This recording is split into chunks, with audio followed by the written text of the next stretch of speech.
The visit, no doubt, to the Middle East is very, very important, especially when you talk about global economic issues, Kristin, and the great news of this tariff pause, the pause in the tariff war between the US and China. Yes, that's right. And U.S. stocks have surged today in the U.S. after that announcement was made.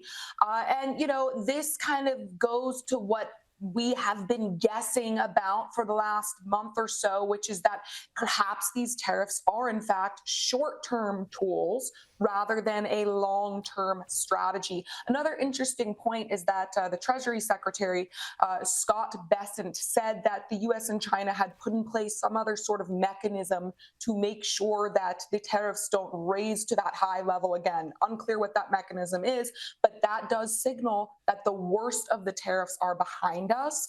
And again, this was a short-term tool, although, of course, there are still some tariffs in place. There are indeed. Let's have a look again at what the president had to say.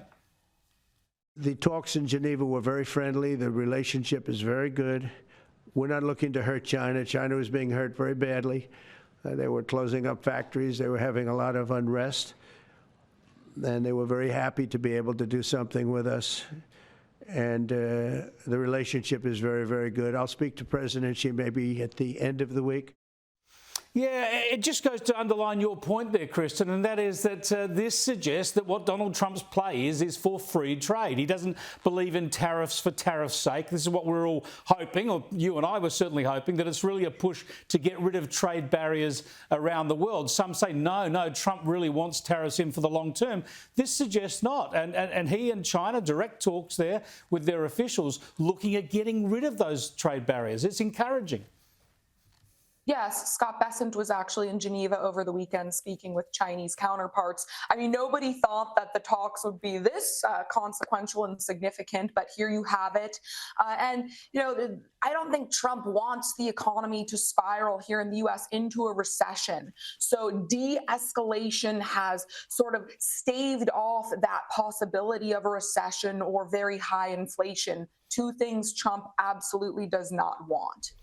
Yeah, now one interesting sidelight to the president's trip to the Middle East is he's going to accept an aeroplane. Well, the Defence Force, the American government, is accepting a plane from Qatar because there's a bit of a hold-up in replacing Air Force One. But listen to the president berating a journalist for raising this as some sort of direct gift to Donald Trump.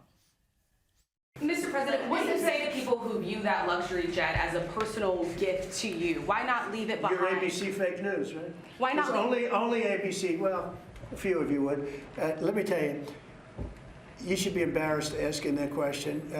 They're giving us a free jet. I could say, no, don't give us. I want to pay you $1 billion or $400 million or whatever it is. Or I could say, thank you very much. It's not a gift to me. It's a gift to the Department of Defense. And you should know better, because you've been embarrassed enough, and so has your network. Your network is a disaster. ABC is a disaster. A gift to the US, Tristan. It's an unusual one. We would be willing to accept a nuclear-powered submarine, by the way, if Donald Trump wants to gift something to Australia. Yeah, I mean, look, Chris, you know I love Donald Trump. I literally have an oil painting of Donald Trump in my study. But I need to be honest here. We should not be accepting a $400 million gift from a terror state. Qatar infiltrates American universities and spreads their anti-American, anti-Jewish propaganda. They fund terrorist groups and front groups. And Qatar is not giving President Trump this $400 million gift to just be nice. They will throw money at anyone if it thinks it will benefit them, Democrat or Republican. They gave him $1 million gift to the Bill Clinton Foundation when Hillary Clinton was Secretary of State. And at the time, by the way, Trump criticized them for it, saying they shouldn't accept it. So, you know, I'm not a big fan of this. Like the Commander-in-Chief, they know the art of a deal and they'll want something, no doubt. Thanks for joining us, Kristin.